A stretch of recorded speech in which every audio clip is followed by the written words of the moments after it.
நமக்கு என்ன வேணும்? எவ்வளவு வேணும்? அப்படின்னு பிரபஞ்சத்திட்ட நமக்கு கேட்க தெரியல. ஸோ, நம்ம 5,00,000 குடுப்போம் அப்படின்னு நெனச்சேன். பட் அவர் 3,00,000 போதும்ட்டாரு அப்படின்னு சொல்லி சொல்லவும் சொல்றாரு. நம்ம என்ன நெனைக்கிறோம்? நம்ம தகுதி இவ்வளவுதான் அப்படின்னு நமக்குள்ளே மனசுல நெனச்சுக்கிறோம். நமக்கு இது போதும், நமக்கு இது போதும். எது எப்பயுமே அந்த மாரி ஒரு மென்டாலிட்டி நீங்க பார்த்திருக்கீங்களா?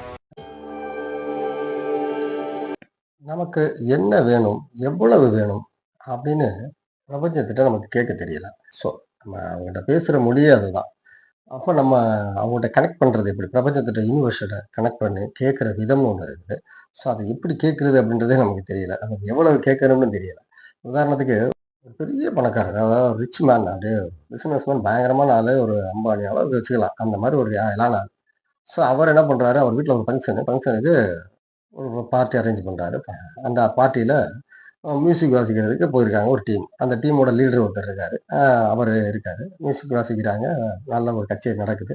எல்லாமே சூப்பரா இருக்குது. எல்லாரும் நல்லா என்ஜாய் பண்றாங்க. நல்லா பண்ணிட்டு எல்லாருமே ரசிக்கிறாங்க. அது அவருக்கு ரொம்ப பிடிச்சு போயிடுது அந்த பிசினஸ் மேனுக்கு.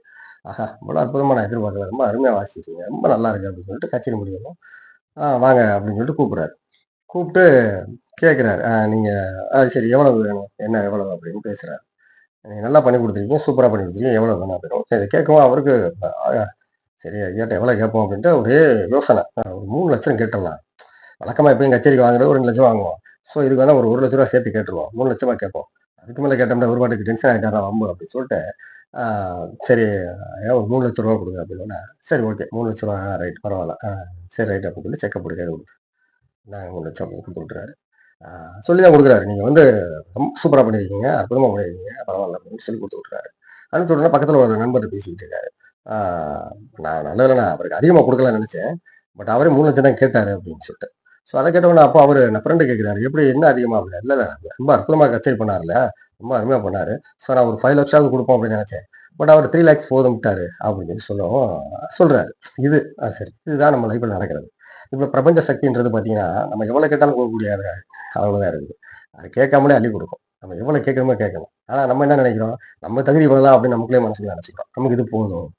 நமக்கு இது போதும். எது எப்பயுமே அந்த மாரி ஒரு மென்டாலிட்டி நீங்க பார்த்திருக்கீங்களா? அது உண்டு. உண்மையிலேயே நீங்க ஃபர்ஸ்ட் நம்ம வந்து ஒரு ஒரு பெரிய ஒரு பணக்காரன் ஆகணும் அப்படின்னா, அதுக்கான மைண்ட் செட் நம்மட்ட முதல்ல செட் ஆகணும். ஆமா. அதுதான் ரொம்ப முக்கியம். அந்த மைண்ட் செட் வந்துருச்சு அப்படின்னா, நம்ம ஆட்டோமேட்டிக்கா நம்ம பணக்காரன் ஆகுறத யாராலயும் தடுக்கவே முடியாது. இதுக்கு தடையா இருக்கிறது ஒரே காரணம் நம்மளுடைய எண்ணங்கள் மட்டும் தான்.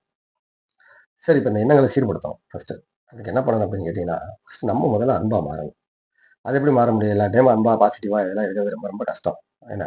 அப்ப அதுக்கு என்ன பண்ணலாம் அப்படின்னா, சின்ன சின்ன முயற்சிகள் பண்ணலாம். அன்பா இருக்கிறதுக்கு. நான் அன்பா தானே இருக்கிறேன். சில பேர் சொல்லுவாங்க, "நான் ரொம்ப நல்லவனா இருக்கேன். நான் ரொம்ப அன்பா இருக்கேன்." அப்படின்னு வீட்ல பொண்டாட்டி பார்ப்போம்.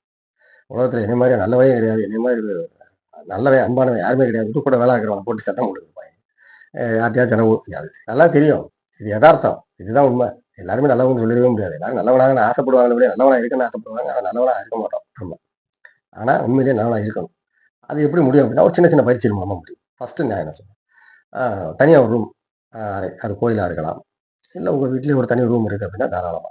டைம் அத பத்தி பிரச்சனையே இல்ல. நீங்க எப்ப வேணாலும் உட்காருங்க. சாயங்காலம் உட்கார்ந்தா சிறப்பு. சாயங்காலம் ஒரு 6 மணிக்கு விளக்கெல்லாம் போட்டு கூட ரிலாக்ஸா உட்காரலாம். இல்ல கோயில்ல கூட போய் உட்காரலாம். கண்ண மூடிங்க. கண்ண மூடிட்டு அமைதியா யோசிங்க.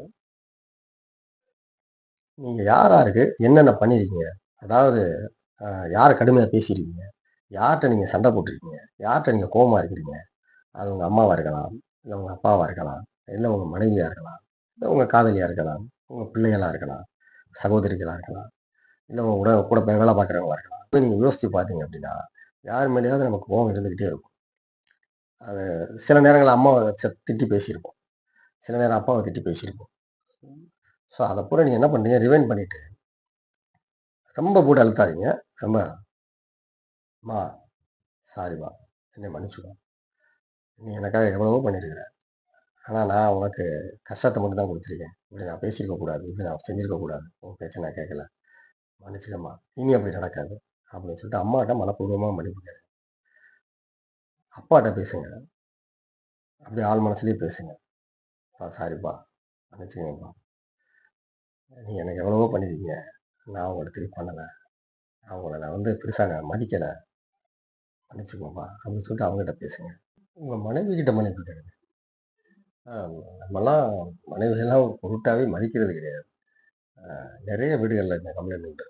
பிரச்சனை நிறைய வீடுகள்ல உண்டு. மனைவிகள் பாவம் அவங்க வீட்ல எவ்வளவு கஷ்டப்படுறாங்க, எவ்வளவு அவங்ககிட்ட வந்து இப்போ உதாரணத்துக்கு அவங்க பரிமாறுற அந்த சாப்பாடு, அவங்க அவ்வளோ கஷ்டப்பட்டு சமைச்சு, சமையல் பண்ணி பரிமாறுற சாப்பாடு, நல்லா இருக்குன்னு நம்ம வாயால ஒரு வார்த்தை சொல்லணும்னு அவங்க ரொம்ப எதிர்பார்ப்பாங்க. ஆனா எத்தனை வீடுகள்ல நம்ம சந்தோஷமா நம்ம நல்லா இருக்குன்னு சொல்றோம். கிடையாது.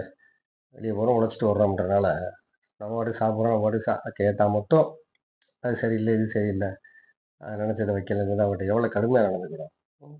ஸோ அவங்ககிட்ட நம்ம கண்டிப்பா மன்னிப்பு கேட்டே ஆகணும். மனைவி கிட்ட.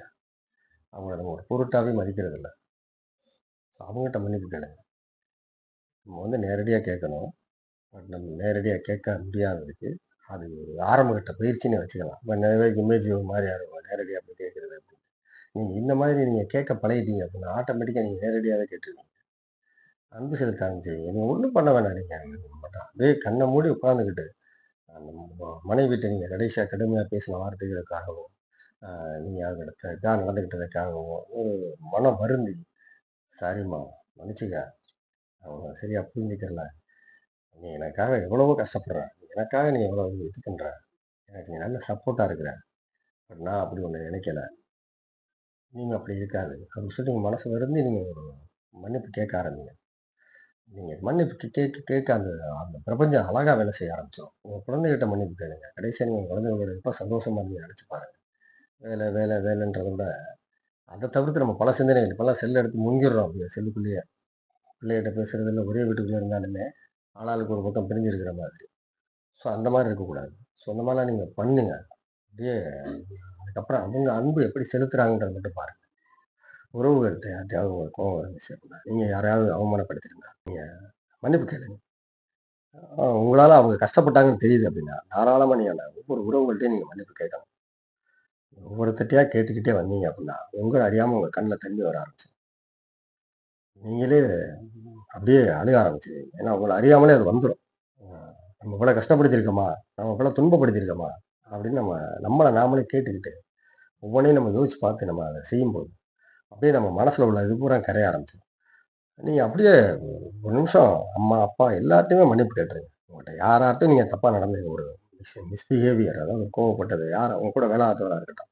இல்ல காலையில நீங்க வண்டியில வரும்போது யார் கூடயா இடிக்காம ஒரு ஒரு டிராஃபிக்ல யார்ட்டயோ சண்டை போட்டுருப்பீங்க. ஸோ அந்த நபர்ட்ட நீங்க மன்னிப்பு கேட்கலாம். சாரிப்பா கோவத்துல பேசிட்டேன். இல்ல உங்க கூட வேலை பார்க்குறவங்களா இருக்கலாம். இல்ல உங்க கீழ ஒர்க் பண்றவங்களா இருக்கலாம். உங்ககிட்ட வேலை செய்றவங்களா இருக்கலாம். யார்ட்டனாலும் சரி. டைரக்ட்டா கேட்க வேண்டியதில்ல. ஆழமா மனசார உட்கார்ந்து அமைதியா கேளுங்க. அப்புறம் பாருங்க இம்ப்ரூவ்மென்ட்ட. அவங்க அடுத்து உங்கட்ட எப்படி நடந்துக்கிறாங்கன்றதையும் பாருங்க. இத ஒரு 2, 3 தடவ செஞ்சீங்கன்னா கூட போதும். ஒரு 2, 3 தடவ 2, 3 நாள் பிராக்டிஸ் பண்ணா போதும். அப்புறம் நீங்க ஆட்டோமேட்டிக்கா வாரம் 1 நாள் நீங்க அத பண்ணாலே போதும். சாரி அப்படின்னு. உங்க லைஃப்ல ஒரு மிகப்பெரிய சேஞ்ச் வரும். உங்கள அறியாமலே அவங்க உங்க மேல அன்பு செலுத்த ஆரம்பிச்சுருவாங்க. அப்படி அன்பா மாறிட்டீங்க அப்படின்னாலே, உங்களுக்குள்ள பாசிட்டிவ் திங்க் நெறைய ஆரம்பிச்சுரும். நீங்க பாசிட்டிவா சிந்திக்க ஆரம்பிச்சுருவீங்க. ஸோ இத மட்டும் ஃபாலோ பண்ணுங்க. கண்டிப்பா இத ஃபாலோ பண்ணுங்க. இத ஃபாலோ பண்ணிட்டு எனக்கு இதுக்கு என்ன ரிசல்ட் கிடைச்சுச்சு அப்படின்னு சொல்லிட்டு நீங்க கண்டிப்பா எனக்கு கமெண்ட்ல சொல்லுங்க. கமெண்ட்ல பதிவு பண்ணுங்க. இல்ல இது நீங்க சொன்னது உண்மதான். அப்படின்னு சொல்லி நீங்க இத பதிவு பண்ணுங்க. மனசார நீங்க மன்னிப்பு கேட்கணும். அதுதான் இதுல முழுமையான விஷயம். மனசார மன்னிப்பு கேட்கணும். நீங்க மனசார நீங்க ஒத்துக்கிறணும். ஏன்னா நீங்க வெளியார்ட்டயும் சொல்லப் போறது இல்லையே. உங்க மனசுக்குள்ள நீங்க நினைக்கிறீங்க. ஆ அந்த நினைக்கிறதுல நீங்க யார் யாருக்கு என்ன பிரச்சனை பண்ணியிருக்கீங்க, என்னென்ன மாரி பண்ணியிருக்கீங்கன்றது உங்களுக்கு மட்டும் தான் தெரியும். ஸோ அத நீங்க வெளிய சொல்ல வேண்டிய அவசியமே இல்ல. நீங்க யார்ட்ட மன்னிப்பு கேட்க நினைக்கிறீங்களோ, அனைத்து பேர்ட்டயுமே மன்னிப்பு கேளுங்க. மன்னிப்பு கேளுங்க. மொத வாரம், மொத நாள், 2ஆம் நாள், 3ஆம் நாள் உங்களால முடிஞ்சா செய்யுங்க. அப்படி இல்ல அப்படின்னா, உங்களுக்கு எப்போ டைம் கிடைக்குதோ அப்ப பண்ணுங்க. ஒரு 3 தடவ பண்ணிட்டீங்கனாலே உங்களுக்கு அந்த ஒரு மாற்றங்கள் தெரிய ஆரம்பிச்சுரும். ஒரு 3 வாரத்திலேயே உங்களுக்கு அந்த மாற்றம் தெரிய ஆரம்பிச்சுரும். எல்லாரையும் அன்பா பார்க்க ஆரம்பிச்சுருவீங்க. எல்லாரும் அன்பு செலுத்த ஆரம்பிச்சுருவீங்க. எல்லாரும் உங்க மேல லவ்வா இருப்பாங்க. ஸோ உங்களுக்கு எல்லாமே பாசிபிளா மாற ஆரம்பிக்கும். ஸோ இது இந்த வார டெக்னிக். இத நீங்க பண்ணுங்க. பண்ணிட்டு எனக்கு அடுத்த ரிசல்ட் எப்படி இருக்குன்றத மட்டும் எனக்கு கமெண்ட்ல சொல்லுங்க. உங்களுக்கு பதிவு பிடிச்சிருந்துச்சு அப்படின்னா, லைக் பண்ணுங்க. உங்கள மாதிரி அதாவது நம்ம லைஃப்ல ஒரு டிப்ரஷனோட இருக்கிறவங்களுக்கு கண்டிப்பா இத ஷேர் பண்ணுங்க. இது நல்ல ஒரு மாற்றம் கொடுக்கக்கூடிய ஒரு விஷயம். இது எங்களுடைய குருநாதர் எனக்கு சொன்னது. ஸோ அத நான் உங்கள்ட்ட சொல்றேன். ச ஃபாலோ பண்ணி வாங்க. கண்டிப்பா நம்ம சீக்கிரம் சக்சஸ் பண்ணுவோம். லைஃப்ல ஒரு சந்தோஷமான வாழ்க்கை அனுபவிப்போம். நன்றி, வணக்கம்.